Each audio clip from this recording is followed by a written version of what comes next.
Hello everybody, আপনাদেরকে আজকে একটি গুরুত্বপূর্ণ তথ্য দিব। সেটা হলো মনিটাইজেশন। মনিটাইজেশনে খেয়াল করুন, এই যে গোল মার্ক করা কালো কালি দিয়ে, এইখানে আপডেট পে আউট ইনফো। এই আপডেট পে আউট ইনফো কেন চাচ্ছে ফেসবুক? মনিটাইজেশনে এই তথ্যটা চাচ্ছে আপনি যে ফেসবুকে ইনফরমেশন দিছেন, অর্থাৎ আপনার ব্যাংক অ্যাকাউন্টের যে তথ্য দিয়েছেন সেটা ভুল হয়েছে, আপনার সেটা সঠিক হয় না। এই জন্য ফেসবুক এইখানে আপনাকে নতুন করে আবার আপডেট দিতে বলতেছে।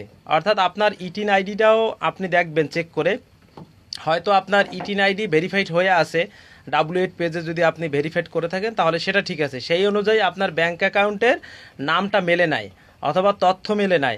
যদি না মেলে আপনি ওই যে ইটিন আইডিটা আপনি ভেরিফাইড করছেন ডাব্লিউ8 পেজে, ওই তথ্য অনুযায়ী আপনি ব্যাংক অ্যাকাউন্ট আবার কি করবেন, ভেরিফাইড করবেন। এই মনিটাইজেশনে ক্লিক করবেন। মনিটাইজেশনে ক্লিক করার পরে এইখানে কিন্তু আপনার দেয়া আছে ভেরিফাইড পে আউট ইনফো।